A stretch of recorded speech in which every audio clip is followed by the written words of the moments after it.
The Ramayana, translated into English prose from the original Sanskrit of Valmiki, edited and published by Manmatha Nath Dutt, 1891.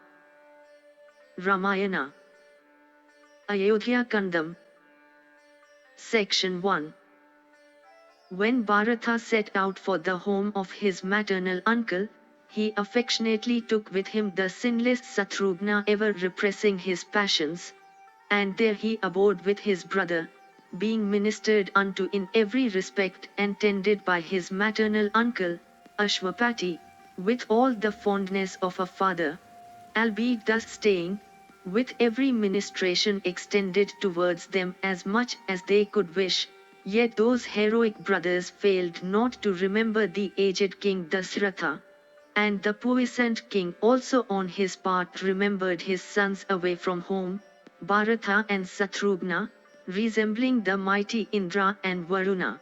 All those four chiefs of men were dear unto him, even as four hands issuing from his own body. Yet among them all, the highly energetic Rama was the favorite of his sire. He was the foremost of all in every virtue, like unto Swayambhu's self in the esteem of creation. Solicited by the celestials wishing for the destruction of Ravana, he, who is the eternal Vishnu, was born as Rama in the world of men. And with that son of immeasurable energy, Kausalya looked graceful, even as Aditi, with that foremost of the celestials, the wielder of the thunderbolt. He was furnished with grace, and possessed of prowess, and he did not seek for defects in others in the midst of virtues. That son of Kausalya was incomparable on earth and in worth fully equal to Dasaratha himself. He was eye of quiescent soul, and always preluded his speech with an amiable phrase, and although he might be addressed in a harsh manner, yet he returned no corresponding reply. He was gratified even with a solitary instance of benefit, and from freedom of soul did not remember 100 injuries. In the intervals of martial exercises, he always discoursed with persons of character, or wise men, or the aged, or the virtuous. He was intelligent, and sweet-speeched, and spoke first to visitors, and used grateful words, and was possessed of prowess, withal not proud of his mighty native virtue. He never spoke an untruth, and he was learned, and he rendered homage unto the aged. He felt kindly towards the subjects, and the subjects on their part held him in dear regard. He was kind to the poor, and he had conquered his anger, and he regarded the Brahmanas, and he commiserated the wretched, and was versed in morality, and always chastised the wicked, and was pure in spirit, and possessed the thoughts and sentiments of his race, and regarded highly his own Kshatriya duties, and considered that heaven was to be attained through the glory acquired by performing them. He was never engaged in forbidden practices, and never relished improper talk, and argued in chain even like the Lord of Speech himself. And he was free from ailment, and of young years, and endued with eloquence, and of an excellent person, and versed in season and place, and discerned character, the one honest person ever created. Endowed with supreme excellence, that son of the monarch was by virtue of his merit dear unto the subjects like their life ranging externally. He had performed his ablutions after having mastered all learning, and was properly versed in the Vedas with their branches. In all weapons either inspired with mantras or otherwise, Bharata's eldest brother was superior even to his father. And he was the spring of all good, and was saintly, and of undisturbed souls, and truth-telling, and candid, and humble towards the aged twice born ones, cognizant of virtue and interest. He was cognizant of virtue, profit, and interest, had an excellent memory, and was possessed of genius. He was an adept and was well versed in social usages and customs. He was lowly, and of close counsel, and used to keep unto himself his purposes, and was resourceful. Neither his pleasure nor his displeasure went for naught.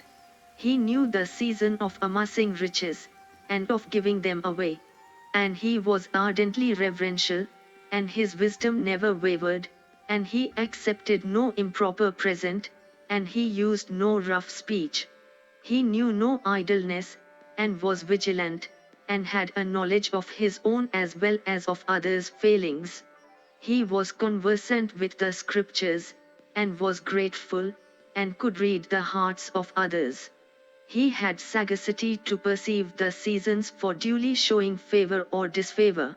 He understood all about the reception of the righteous, the maintenance of family, and the occasion for chastising evildoers, and he was an expert in collecting dues from the people, and knew the manner prescribed by the authorities for expending money. He had attained proficiency in all the scriptures and literary works composed in both Sanskrit and Prakrit. He sought pleasure without sacrificing either interest or morality, and he was never dilatory in duty. He understood the arts of those who entertained others. He knew the various heads on which wealth was to be expended. He was skillful in riding and training up horses and elephants. He was the foremost of those accomplished in archery, and was acknowledged among men as an Atirtha. He led his forces in the direction of the foe, and he slew his enemies, and was accomplished in marshalling the troops. He was incapable of being repressed in fight even by the enraged gods and asuras. He was not given to carping, and had subdued his anger, and he was never elated or malicious. He did not disregard any creature. He was no slave to the times. That son of the monarch was furnished with such qualities. And he was liked by the subjects as well as by the three worlds. In forgiveness he was like unto the earth, and in intelligence like unto Vrihaspati, and in prowess like unto the Sachi's lord. Furnished with such qualities acceptable to the people as well as gratifying unto his father, Rama looked beautiful like the effulgent sun surrounded by his rays. And the earth desired for her lord even him, Rama, possessing an excellent character and of prowess incapable of being repressed, like unto Loknatha himself. And finding his son crowned with so many incomparable qualities, that subduer of his enemies, King Dasaratha, thought within himself. The long-lived aged monarch reflected, saying, "How can Rama become king, I living, and how can this delight be mine?" And this supreme desire rolled in his heart, "When shall I behold my beloved son installed in the kingdom?" Surely he always wished for the prosperity of the people, and he showed kindness to all creatures. And like unto the showering rain cloud, he is dearer unto the people than myself. He is like unto Yam and Sakra in prowess, and unto Vrihaspati in intelligence, and in forbearance, unto a mountain, yea, he is far more qualified than myself. Therefore in this age, beholding my son established in the dominion of this entire earth, I shall repair unto heaven. Seeing him, Rama, thus crowned with all these various as well as other sterling and immeasurable virtues rare among other princes, the king then took counsel with his ministers, and made up his mind to confer upon Rama the dignity of heir apparent. And that intelligent king mentioned unto his minister the dreadful evils portended by appearances and phenomena in heaven and the air and on the earth, and also pointed out the circumstance of decrepitude having taken possession of his person. He therefore gave them to understand that the installation of the high-souled Rama of countenance resembling the full moon would dispel his grief, at the same time that it would be universally hailed by the people. Therefore, influenced by his affection for his subjects, and with the view of compassing his own as well as their welfare, the righteous monarch urged expedition upon his counsellors, and that Lord of Earth brought together the prime and noble from the various regions and countries of the earth. Like unto Prajapati's self before all creatures, the king appeared before them, who had been received respectfully, and had, as befitted their ranks, various ornaments conferred upon and quarters as signed unto them. But that Lord of men did not, on account of haste, bring over either Janka or the king of the Kaikeyis, concluding that a little while after they would receive the glad tidings. Then when the king, that captor of hostile capitals, had sat down there, began to pour in all the princes popular with their subjects, all save the two aforementioned rulers. Facing and eyeing the monarch, those kings sat them down on different seats pointed out by the former, surrounded by those prime and noble of the various provinces, and all those lowly rulers, who had been received honorably and who generally resided at Ayodhya. The sovereign appeared like unto the adorable thousand-eyed one surrounded by the immortals. Section 2.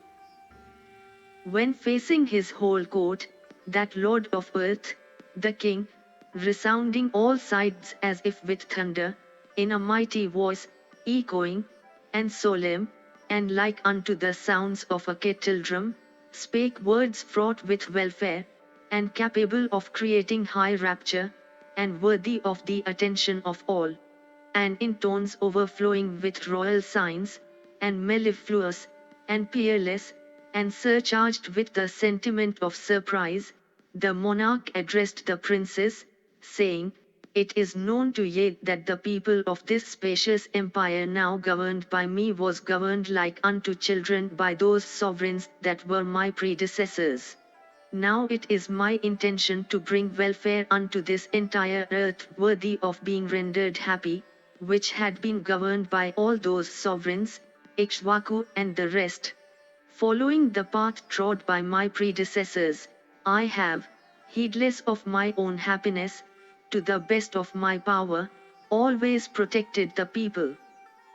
And under the shade of the white umbrella, I effecting the good of the entire community, have brought decrepitude upon my body, having attained an age extending over many thousands of years, and lived for a long period, desirous for this decrepit frame, bearing in the interests of the people the heavy burden of duty incapable of being borne by even those that have controlled their senses, and requiring in the bearer right royal qualities, I have become fatigued.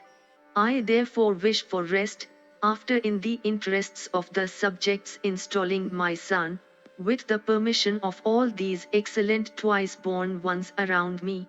My worthy son, like unto Purandara himself in prowess, Rama, the conqueror of hostile cities, hath been born, endowed with all my virtues.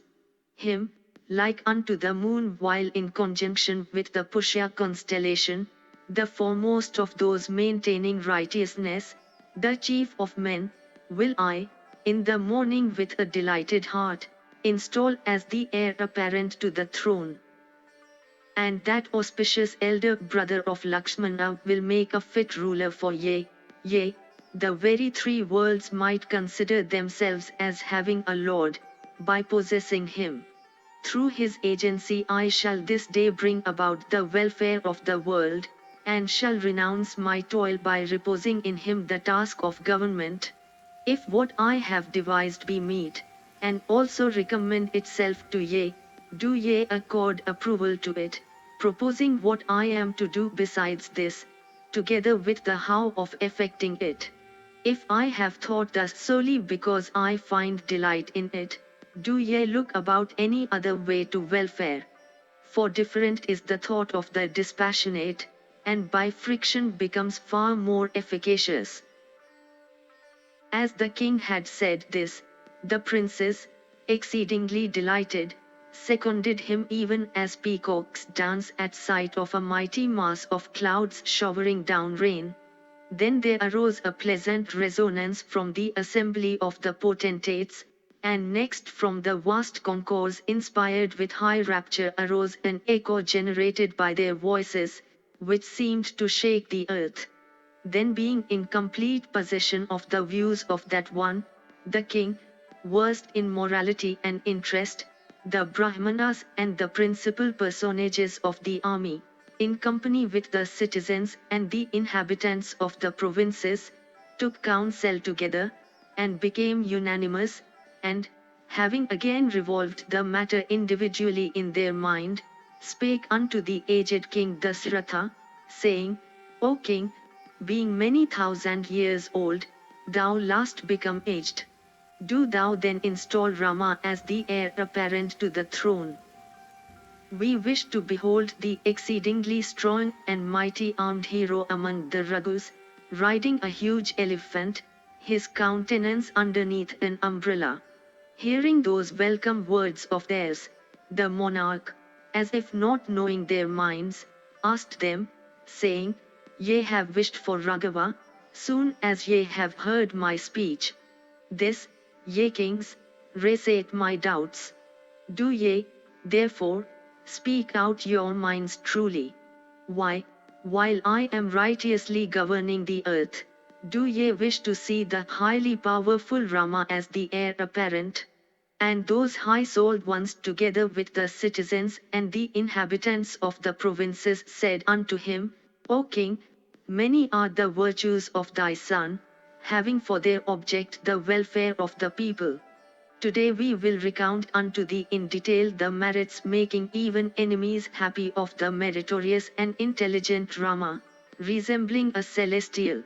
O monarch, furnished with the choicest qualities, Rama having truth for prowess is like unto Sakra's self, and he towereth above Ikshvaku and all. Rama is the one excellent person among men, and is true and devoted to truth. And in very Rama is established morality with prosperity.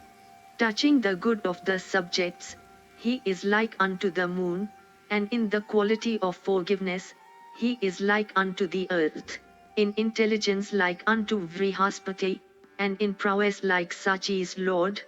He is cognizant of duty, and true in promise, and honest, and not given to detraction. He is forgiving, and soothing, and sweet-speeched and grateful, and of subdued senses. He is pliable to entreaties and staid, and of agreeable carriage, and uncalumniating. Raghava speaketh everyone fair, and is of truthful speech. He ministereth unto variously versed aged Brahmanas. It is for this that in this world his fame and renown and energy go on increasing. He hath mastered all the weapons that are extant among the gods, the asuras, and human beings. He hath performed his ablutions after having acquired learning, and knoweth the Vedas with their branches. And Bharata's elder brother is a proficient in music.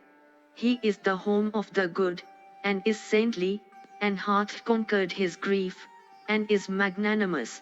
He is lowly unto those twice-born ones that are worthy and are conversant with morality and interest. And when in company with Sumitra's son he wendeth to the fight with the view of protecting a city or a province, he cometh not back without conquering the foe. And even as a father enquireth after the welfare of his sons, he, returning from the field on horse or elephant, exhaustively and consecutively enquired after the weal of the citizens, concerning their sons, or their sacrificial fire, or their wives, or their servants, or their disciples. And that tiger like Rama always asketh the Brahmanas, Do your disciples tend you? And the Kshatriyas, Do your disciples always remain mailed?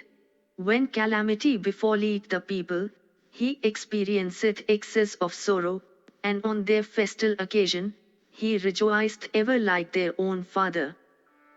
He speaketh the truth, and is a mighty bowman. He ministereth unto the aged, and hath controlled his senses. He preludes his speech with a smile, and is established in righteousness with his whole soul. He entirely bringeth about good, and he taketh no delight in bandying words after a quarrel. In reasoning in chain, he is like unto the Lord of speech himself. His eyebrows are graceful, and his eyes expansive and coppery, and he is like unto the very Vishnu. Like Kama, he is charming unto all by virtue of his heroism, prowess and might. He is ever engaged in protecting the people, and the desire for the good things of the world cannot perturb his mind. He is capable of bearing the burden even of the three worlds. What then is this earth? Neither his pleasure nor his displeasure even goeth for naught. He slayeth those that deserve to be slain, but he is never enraged with those that ought not to be slain, i.e. the unoffending, with whom he is pleased, he bestows wealth upon. In virtue of his self-control and other qualities, dear unto the subjects and capable of exciting the delight of mankind, Rama shineth even like the effulgent sun surrounded by his rays. And even that Rama, crowned with such qualities and having truth for his prowess, like unto a Lokpala, the earth wisheth to have for her lord. By our good luck it is that thy son hath acquired competence in the task of administration, and also by thy good luck it is that Raghava hath been born endowed with sonly qualities, like unto Maricha's son Kashyapa. The gods, and the Asuras, and men, with the Gandharvas, and the Urgas, and the inhabitants rural and urban, pray for the strength, health, and long life of self-knowing Rama. And whether inmates or outsiders, citizens or natives of provinces, everyone speaks high of him. Women, old and young, in both the morning and evening, with intent minds, bow down unto all the gods on behalf of the intelligent Rama. Let their desire, O worshipful one, be fulfilled, through thy grace. And we would behold the son of the foremost of monarchs, the foe-destroying Rama, dark blue like a lotus, installed as the heir apparent to the kingdom.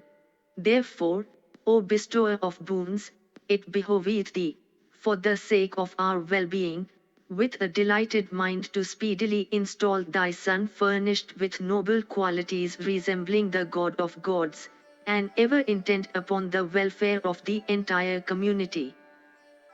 Section 3.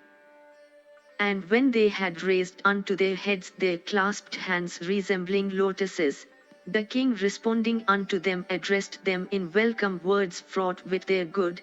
Exceedingly pleased am I, and incomparable also is my influence, because ye wish to behold my dear firstborn installed as heir apparent. Having greeted them thus, the king in their hearing spoke unto Vasishtha, Vamdeva, and other Brahmanas, saying, This is the holy month of Chaitra, and the groves look beautiful with blossoms. Do ye now prepare for the installation of Rama? When the king paused, there arose a mighty tumult from the multitude. And when it subsided, that lord of men, the king, addressed that foremost of ascetics, Vasishtha, saying, It behoveth thee, O worshipful sir, to order for things necessary for the installation of Rama. Hearing those words of the monarch, Vasishtha, chief of anchorets, ordered the counsellors staying before the king with clasped hands, saying, Do ye early in the morning in the Agnihotric hall of the monarch provide and store up gold, and gems, and articles for worship, and savoyshadi and white garlands, and fried paddy, and honey and clarified butter in separate vessels, and cloths fresh from the loom, and a car, every kind of weapons, and the fourfold forces, and an elephant with auspicious marks, and a couple of choris, and a scepter and an umbrella, pale-colored, and 100 furnished golden pitchers of water, and a bull with horns plated in gold, and an entire tiger skin, together with all other necessary articles. And do ye embellish all the doorways of the inner apartment as well as those of the entire city with garlands, with sandal paste and fragrant dhupa. Do ye on the morning of the morrow bestow upon the principal Brahmanas goodly and refined rice mixed with curds and milk, so that hundreds of thousands may be fed and gratified, bestowing on them at the same time clarified butter and curds, and fried paddy, and more than sufficient dakshinas. Tomorrow as soon as the sun will rise, the swastivaskarta will be finished. Do ye invite the Brahmanas, and prepare seats for them? And do ye set up flags, and water the highways, and let courtesans whose profession is music, adorning themselves stay in the second apartment of the king's residence? In the abodes of the gods and under the chakyak trees, should be separately placed fragrant blossoms, together with boiled rice and other edibles, and with dakshinas. And let the warriors properly arrayed, enter the courtyard of the monarch which is welling up with festal glee, mailed, and accoutred with leather fences and long swords. Having issued these orders, those two Vipras entered upon their work as priests, and did what remained to be done after making that known unto the Lord of the earth. When everything had been got ready, those foremost of the twice-born ones gladly and well-pleased presented themselves before the Master of the earth, and said unto him, Everything as ordered has been done. Then unto Sumantra, the effulgent monarch spake, saying, Do thou speedily bring the virtuous Rama hither. Thereupon saying, So be it, Sumantra at the mandate of the king brought thither in a car Rama the foremost of car warriors. The kings of the north, and the south and the east and the west, together with the Mlekas and the Aya princes, with those inhabiting mountains and forests were then paying homage unto him, Dasaratha, even as the celestials do unto Vasva.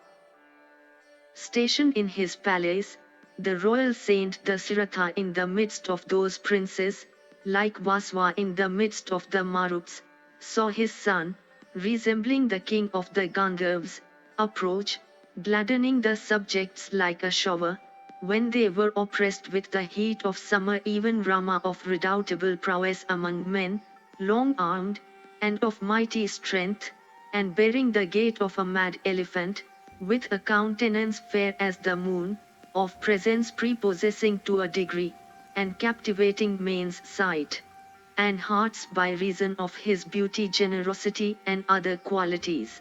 And as he was approaching, the Lord of men eyed him steadily, without experiencing satiety. Making Raghava descend from that excellent car, Sumantra followed him with clasped hands as he proceeded to the presence of his father. Accompanied with Sumantra, Raghava, the descendant of the Raghus, for the purpose of beholding the monarch, began with rapid steps, to ascend the palace resembling a peak of the Kailas hill. Rama humbly approaching his father with clasped hands, and announcing his name bowed low and worshipped his father's feet. Thereupon seeing Rama at his side with clasped hands, and in lowly guise, the king took hold of Rama's clasped hands, and drawing his beloved son, embraced the latter. Then the king desired Rama to sit upon a seat prepared expressly for him, excellent, and flaming and garnished with gold and gems. Raghava shed luster on that noble seat, as the unclouded sun at his rising lighted up the Sumeru hill with his rays. That entire assembly looked beautiful in his presence, like the cloudless, autumnal sky crested with stars and planets, in the presence of the moon. The king experienced delight, beholding his dearly beloved son, like unto his own image, richly adorned, reflected on mirror. And even as Kashyapa addressed Indra of the celestials, the king, the best of those possessing sons, addressed his son, well seated, in these words, saying, "Born of my eldest wife, worthy of myself, thou crowned with the best qualities, art my worthy son, O Rama dear unto me. Thou hast by thy virtues drawn unto thyself the hearts of the people, therefore do thou during the conjunction of the moon with the Pushya constellation, receive the office of heir apparent. Thou art by nature crowned with virtues. Notwithstanding thy great virtues, I will, O son, from affection tell thee what is for thy profit. Practicing greater humility, do thou constantly restrain thy senses. Do thou renounce the ills that come through anger and lust. Replenishing thy exchequer and arsenal, do thou, acquainting thyself with the state of things personally and otherwise, administer justice and thereby enlist the affection of the courtiers and other subjects, for the friends of him that swayeth the earth, pleasing the people to his satisfaction, rejoice even as did the immortals on obtaining ambrosia. Therefore, do thou, O son, disciplining thyself thus address thee to thy task." Hearing this, Rama's well-wishers, ever doing his pleasure, speedily going out, acquainted Kausalya with everything. Thereupon that foremost of her sex, Kausalya, ordered gold and kin and various kinds of gems to be given to the tellers of the glad tidings. Then Raghava, having been honored by the multitude and saluted the sovereign, ascended a car, and repaired unto his shining residence. And the citizens, hearing those words of the monarch, as if fraught with some speedy good fortune unto them, made their obeisance unto that Lord of men, and repairing to their homes, with delighted minds, worshipped the gods. Section 4. When the citizens had gone away, the king was in the time and place of ceremonies, after deliberating with his counselors fixed the time of the installation. And his conclusion was even this: tomorrow the Pushya will be in, and tomorrow should my son, Rama of eyes like lotus leaves, be installed as heir apparent. Then entering the inner apartment, King Dasaratha said unto the charioteer Sumantra, "Do thou again bring Rama hither." In response to those words, the charioteer again speedily went unto Rama's residence, for bringing him thither. His fresh approach having been announced unto Rana by the warders, the latter, filled with apprehension, became anxious. And bringing Sumantra in, Rama with eagerness said, "Tell me fully the reason of this thy fresh visit."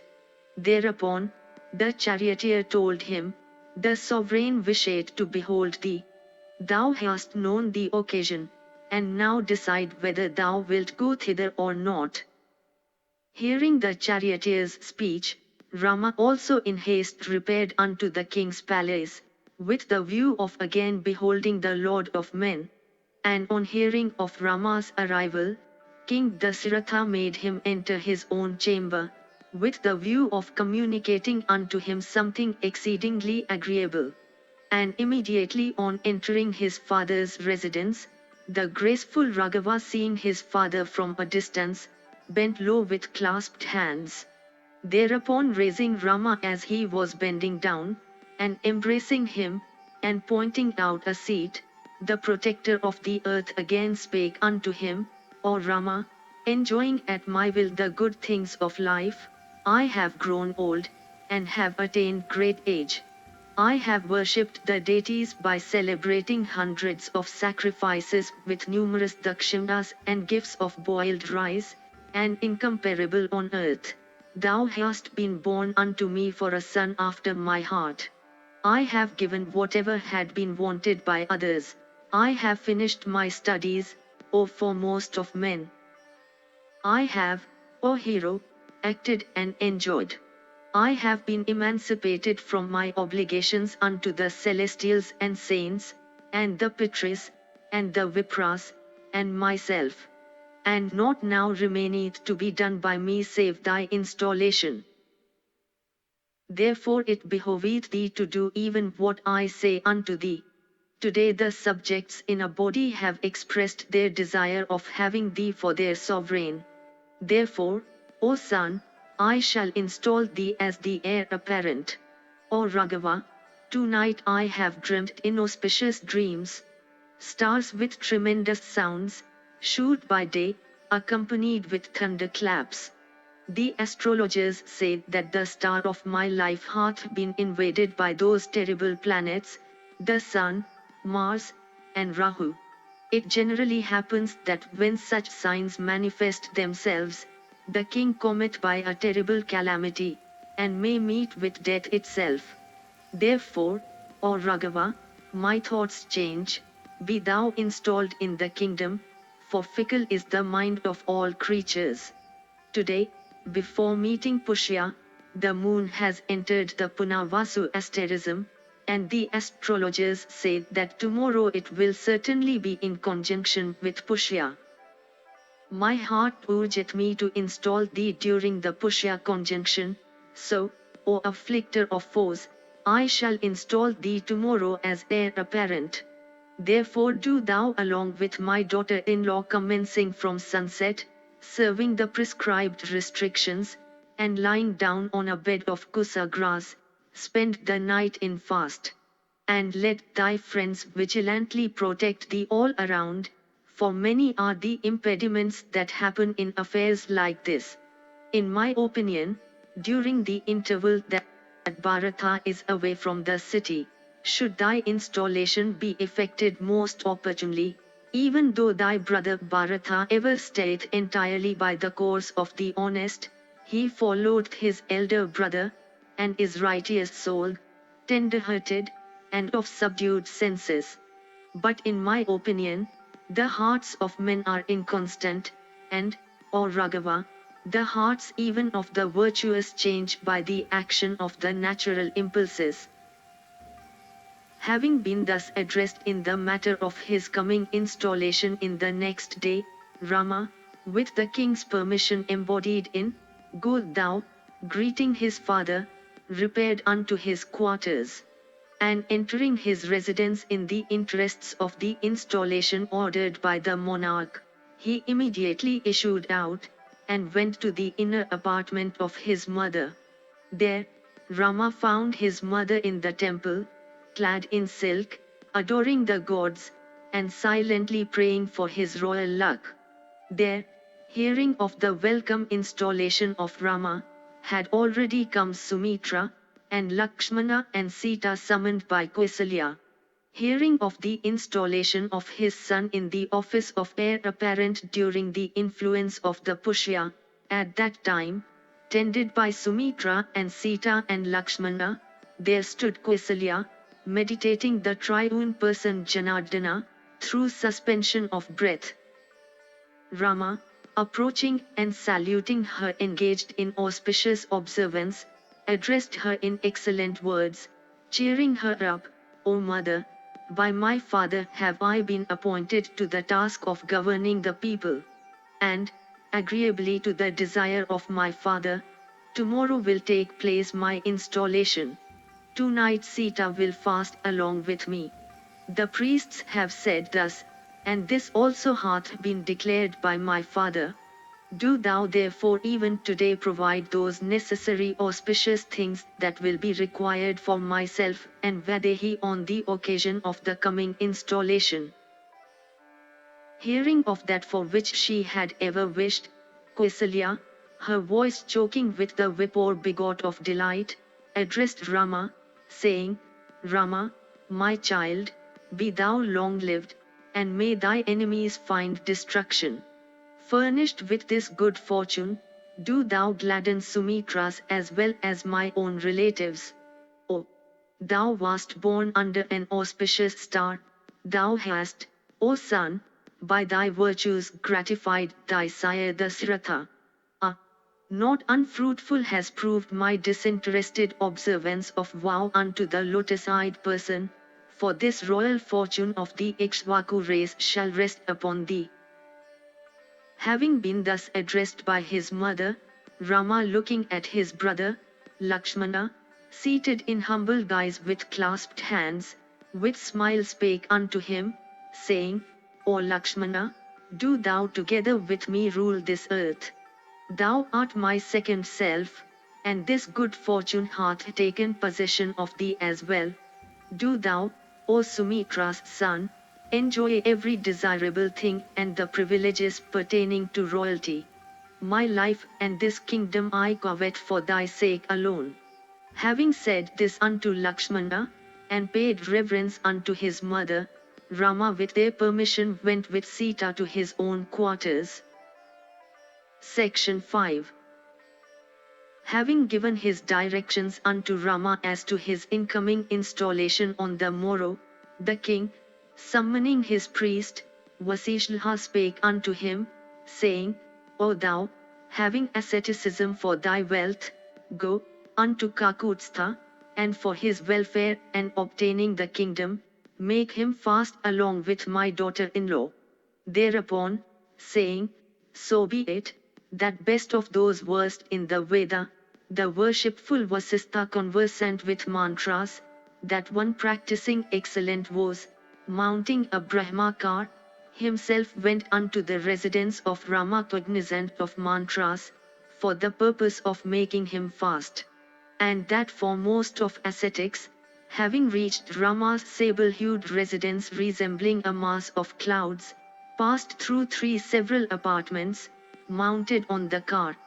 With the view of honoring the saint worthy of honor, Rama swiftly issued out of his abode. And nearing the car of that intelligent one, Rama, personally taking him by the hand, made him descend. Finding Rama so humble and dear, the priest addressed him, gratifying and delighting him with words that were acceptable. O Rama, thy father hath been well pleased with thee, since thou achievest the kingdom through him. Do thou today fast with Sita.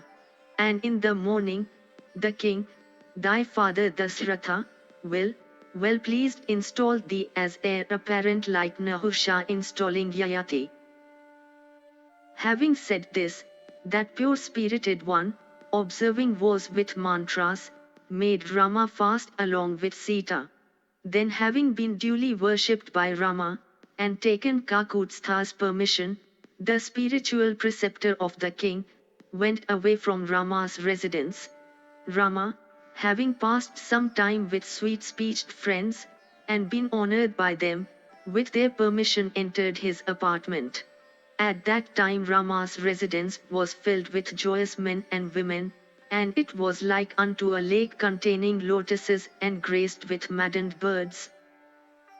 On the other hand, Vasishtha, issuing from the palace of Rama like unto the king's palace itself, found the street filled with people. On all sides, Ayodhya's highways were crowded with groups of men full of curiosity.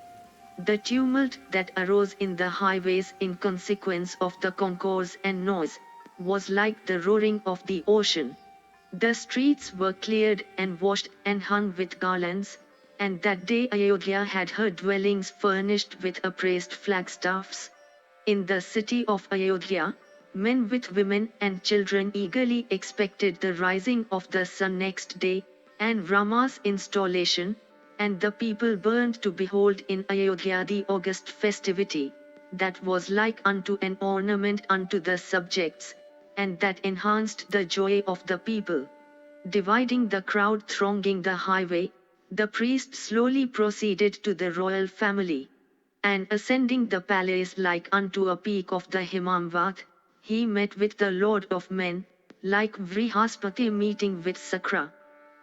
Seeing him come, the king rising up from his royal seat, asked Vasishtha whether his intention had been carried out, whereupon Vasishtha answered that it had. The courtiers who had all along sat with Dasaratha, rose from the seats, for worshipping the priest. Then with the permission of his spiritual guide, leaving that assembly of men, the monarch entered his inner apartment like a lion entering his den. Even as the moon illuminated the firmament crowded with stars, the handsome king entered his mansion, like unto the abode of the mighty Indra, and thronged with females excellently attired, gracing it by his presence. Section 6. When the priest had gone away, Rama, having bade and with a collected mind, began to adore Narayana, in company with his wife having expansive eyes. Then raising the vessel of clarified butter unto his head, by way of paying reverence, he in accordance with the ordinance began to offer oblations unto the flaming fire on behalf of that mighty deity. Then, having partaken of the remaining quantity of the clarified butter, Rama prayed for his own welfare, and meditated on the god Narayana, the son of the best of men with a collected mind, and restraining his speech lay down on a kusa bed together with Vaidehi within the graceful dwelling of Vishnu. When a single watch only remained of the night, Rama awoke, and made his residence well decorated. Now he, hearing the melodious utterances of genealogists and panegyrists and Brahmanas versed in the Puranas, Rama finished devotions for the prior twilight, and with an intent mind began to recite Savitri. And clad in a clear silk dress, he with bended head hymned the destroyer of Madhu, and made the regenerate ones perform the Swastivchana ceremony. Already resounding with the blares of trumpets, Ayodhya became filled with the sweet and solemn tones of the expression, "Holy Day," uttered by them. The denizens of Ayodhya, hearing that Raghava had fasted with Vaidehi, rejoiced exceedingly. Then the citizens, hearing of the installation of Rama, and seeing that the night had departed, fell to adorning the city. Standards with pennons were beautifully reared up in the abodes of the gods resembling a peak, enveloped with white clouds, and at the crossing, and on highways, and over the jakya tree, and edifices, and over the warehouse of merchants abounding in goods and the goodly and prosperous mansions of householders, and over all the council houses, and conspicuous trees. The multitude then heard the music, soothing unto the ear and heart, of stage managers, dancers and singers chanting. The people began to talk with each other anent the installation of Rama, and the time for his installation having arrived, on terraces and houses, and doorways boys playing in bodies, conversed with each other concerning the installation of Rama. On the occasion of the investiture of Rama, the goodly highways were adorned with garlands, and scented with dhupa incense by the citizens, and fearing lest Rama should come out overnight to behold the beautified capital, the inhabitants of the city, by way of ornamentation as with the view of beholding Rama himself, had by the roadside reared up lampstands in the form of branched trees, eagerly expecting the investiture of Rama as the heir apparent, all having thus ornamented the city and assembling themselves on terraces and in council halls, talking with each other, extolled the Lord of men, saying, "A high-souled is this king, the perpetuator of the Ikshvaku race, for, knowing himself as old, he will install Rama in the kingdom. Obliged we have been, since good Rama capable of reading character, will be the Lord of earth, and our protector. He is of a heart devoid of arrogance, and is learned, and righteous souled, and affectionate to his brothers. Raghava loveth us even as he doth his own brothers. May the sinless and pious King Dasaratha live long, for it is through his grace that we shall behold Rama installed." The inhabitants of the provinces, who having heard the tidings, had come from various regions, heard the citizens conversing thus. Desirous of beholding the installation of Rama, they coming into the city from various directions, filled Rama's city. As the vast concourse entered the city, there was heard an uproar like unto the roaring of the heaving ocean during the fullness of the moon. Then that city resembling the regions of Indra, being filled on all sides with tumult raised by the dwellers of the provinces who had come to behold the installation, resembled the ocean when its waters are agitated by the aquatic animals inhabiting it. Section 7. A woman, brought up with Kaikeyi, who formerly served as a maidservant, the family of her maternal uncle, at her own will, ascended the palace resembling the moon. Manthara beheld from the palace the highways of Ayodhya well watered all round, and strewn with lotuses, and adorned with standards bearing gay pennons, with thoroughfares and roads leading along undulating lands, sprinkled with sandal water, and crowded with men who had performed their ablutions, and echoing with the accents of regenerate ones bearing garlands and sweetmeats in their hands, and having the doorways of the temples painted white, and resounding with the sounds of musical instruments, and filled with many folks, and singing with Veda chantings, and with its horses and elephants delighted, and cows and bulls emitting roars, and with standards displaying flags erected by the accelerated citizens. Upon seeing Ayodhya in such excitement, Manthara was seized with exceeding surprise. Manthara, seeing a nurse hard by clad in white silk, with her eyes expanded with delight, asked her, saying, "What for Rama's mother, although close-fisted, is cheerfully and with the greatest possible alacrity dispensing wealth unto the people? And what for is the general overflow of joy? And what doth the delighted monarch purpose to do?" Thereupon bursting with very great delight, the nurse communicated unto the hump-backed woman the high fortune awaiting Rama, saying, "Tomorrow under Pushya, King Dasaratha will install the sinless Raghava having his anger under control, as heir apparent to the throne." Hearing the words of the nurse, the hump-backed one, speedily growing angry, descended from the edifice resembling a summit of the Kailas hill. Burning in ire, the sin-seeking Manthara addressed Kaikeyi, lying down, saying, "Up, ye senseless one! What for art thou down? A great danger approacheth thee.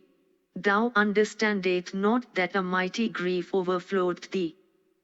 Thou boastest of good fortune while misfortune is thine in the shape of luck.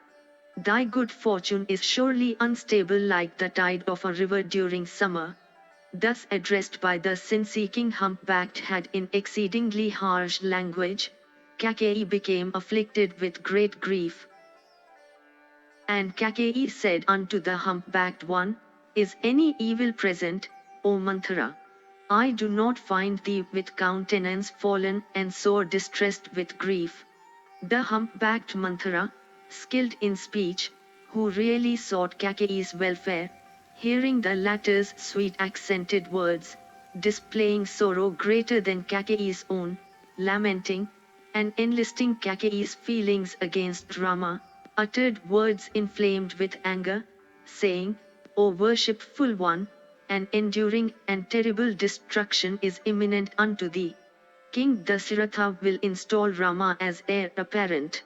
I have been sunk in a fathomless fear, and am afflicted with grief and heaviness, and as if burning in fire I, seeking thy welfare, have come unto thee. For, O Kaikeyi, great waxeth my grief on witnessing thy sorrow, and my advancement progresseth along with thine. There is no doubt about this. Born in a race of kings thou art the queen of this lord of earth. Why dost not thou then realize the sternness of royal morality? Thy maintainer speaketh most morally, but is crafty for all that. He speaketh blandly, but hath a crooked heart. Him thou takest as of blessed condition, and therefore art gulled.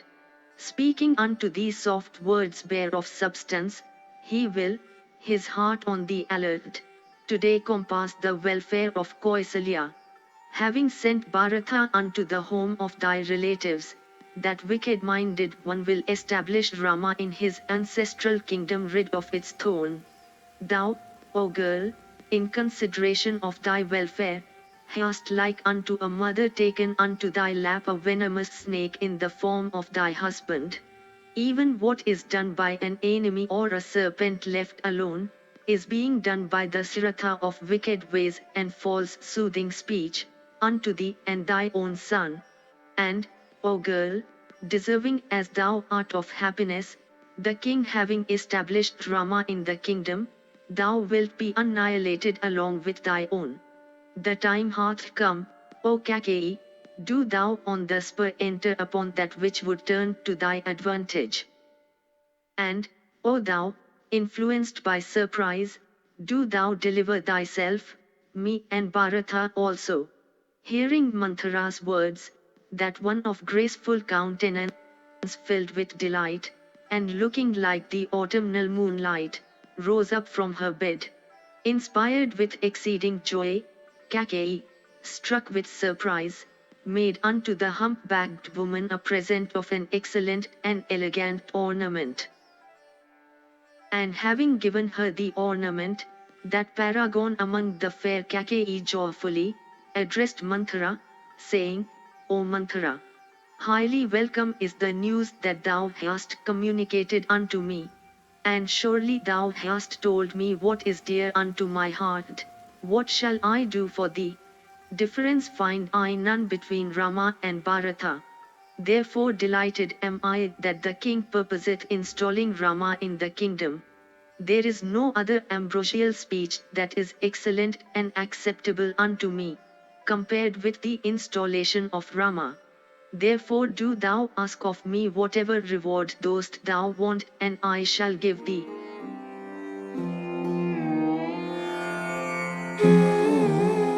If you enjoyed this audiobook, please like and subscribe to be notified of when new audiobooks are uploaded.